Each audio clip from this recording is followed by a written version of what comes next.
بسم اللہ الرحمن الرحیم۔ السلام علیکم ورحمۃ اللہ وبرکاتہ۔ میں زبیر خان ہوں اور آپ میرا ویلاگ دیکھ رہے ہیں۔ بی سے بنگلہ دیش اور بی سے برطانیہ آج کے پروگرام کا موضوع ہے۔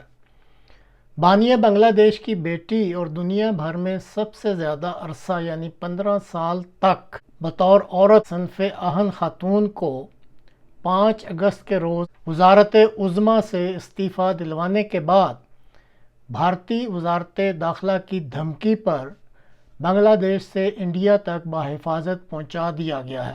یہ وہ خاتون ہیں جن کے دور میں بنگلہ دیش نے بہت زیادہ معاشی ترقی کی اور ملک بھر میں عام آدمی کا معیار زندگی بھی بہت بلند کیا۔ تاہم ان کی حکومت پر ڈکٹیٹرشپ، کرپشن اور مخالفین پر ظلم و ستم کرنے کے الزامات تھے۔ بظاہر بنگلہ دیش کے عوام نے 300 افراد کی جانی قربانی کے بعد ان کو حکومت چھوڑنے پر مجبور کر دیا۔ فوری طور پر بنگلہ دیش کی فوج کے سربراہ نے ملک کا انتظام سنبھال لیا ہے اور جلد ہی ایک عبوری حکومت بنانے کا عندیہ بھی دیا ہے۔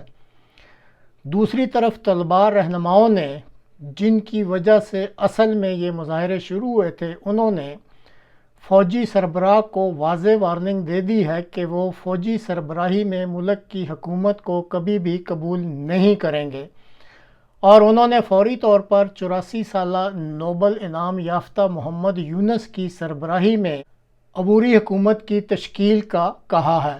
اس وقت بنگلہ دیش کی صورتحال غیر یقینی سی ہے۔ ملک کو آزادی دلوانے والے شیخ مجیب صاحب کے مجسمہ کی انتہائی بے عزتی کی گئی اور ان کے نام پر قائم میوزیم کو تباہ و برباد کر دیا گیا۔ اب شیخ مجیب کی بیٹی وزیر اعظم حسینہ واجد کی حکومت سے رخصتی کے پیچھے اصل کہانی کیا ہے اور ملک کے اندر، اس خطہ میں اور بین الاقوامی پلیٹ فارمز پر کون کون سی طاقتیں اس سارے معاملہ میں ملوث ہیں، اس بارے میں کچھ جو حقیقتیں ہیں وہ سامنے آنا شروع ہو گئی ہیں، تاہم جلد ہی ساری حقیقتیں آشکارا ہو جائیں گی۔ خطہ کے ممالک میں سے سب سے زیادہ پریشانی بھارت کو ہو گئی ہے، جس کا 4000 کلومیٹر سے زیادہ بارڈر بنگلہ دیش کے ساتھ ملتا ہے، اور اس ملک کے قیام میں دراصل بنیادی کردار بھی بھارت نے ہی ادا کیا تھا۔ حکومت کو چھوڑنے والی وزیر اعظم بھارت کی ہی لاڈلی وزیر اعظم سمجھی جاتی تھیں، اور جب انہوں نے ملک چھوڑا تو پناہ بھی انہوں نے بھارت میں ہی لی ہے۔ اس ملک کی اب آئندہ صورتحال کیا بنے گی، اس سلسلہ میں اگلے چند دنوں میں اس ملک کی صورتحال کے بارے میں مزید روشنی ڈالی جا سکے گی۔ 29 جولائی کو برطانیہ کے علاقہ ساؤتھ پورٹ میں واقع ایک ڈانس اسٹوڈیو میں ایک 17 سالہ نوجوان نے چاقوؤں سے حملہ کر کے 3 بچوں کو ہلاک کر دیا، جبکہ 10 کو زخمی کر دیا، جن میں 8 کے قریب بچے بھی تھے۔ بعض کی حالت، یہ جو زخمی کیے گئے ہیں ان میں سے بعض کی حالت خاصی نازک ہے۔ سوشل میڈیا نے اس خبر کو برے طریقے سے اچھالا اور یہ تاثر دے دیا کہ حملہ آور ایک سیاسی پناہ گزین ہے اور اس کا تعلق مذہب اسلام سے ہے۔ اس اطلاع کی بنیاد پر برطانیہ کے دائیں بازو کے انتہا پسندوں نے سیاسی پناہ گزینوں اور غیر ملکیوں کی رہائش گاہوں اور مسلمانوں کی مساجد پر حملے کرنے شروع کر دیے۔ بعد میں پولیس نے یہ اطلاع دی کہ حملہ آور 17 سالہ نوجوان ایکسل روڈاکوبانا ہے، جو برطانیہ میں ہی پیدا ہوا تھا، اور اس کے عیسائی مذہب سے تعلق رکھنے والے والدین روانڈا سے آ کر برطانیہ میں قیام پذیر ہوئے تھے۔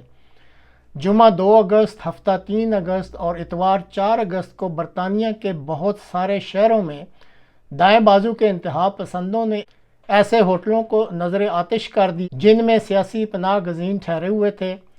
ساؤتھ پورٹ کی مسجد، پبلک عمارتوں اور دیگر پراپرٹیز کو شدید نقصان پہنچایا۔ روتھرہام، شمالی England, Tom worth, mid lands, central England میں بھی شدید نقصان پہنچایا گیا۔ اس کے علاوہ سندرلینڈ، مڈلسبرو، سٹوک آن ٹینٹ اور مزید کئی شہروں میں دنگا اور فساد پھوٹ پڑا۔ سوموار 5 اگست کی رات کو شہر پلے ماؤتھ میں پولیس اور مظاہرین میں سخت جھڑپیں ہوئیں اور پولیس کی گاڑیوں کو نظر آتش بھی کر دیا گیا۔ اس وقت تک 400 کے قریب انتہا پسندوں کو گرفتار کیا جا چکا ہے اور درجنوں پولیس والے بھی زخمی ہو چکے ہیں۔ برطانوی حکومت نے مساجد پر حملوں کے بعد برطانیہ بھر میں مساجد کی حفاظت کے لیے پولیس کی اضافی نفری مہیا کر دی ہے، اور ساتھ ہی برطانوی وزیر اعظم نے سوموار کے روز ہونے والی کوبرا میٹنگ میں یہ عندیہ بھی دیا ہے کہ وہ ملک میں امن و امان کے قیام کے لیے فوج کی مدد بھی لے رہے ہیں۔ بہرحال یہ عجیب سا اتفاق ہے کہ بی سے ہی بنگلہ دیش کا نام شروع ہوتا ہے اور بی سے ہی برطانیہ کا نام بھی شروع ہوتا ہے، اور دونوں ممالک میں ہی اچانک عوام الناس کی طرف سے خونی ہنگامے شروع کر دیے گئے۔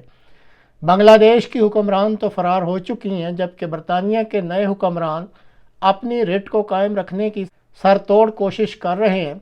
دیکھتے ہیں اگلے چند دنوں میں بنگلہ دیش کے ساتھ ساتھ برطانیہ میں کیا صورتحال سامنے آتی ہے۔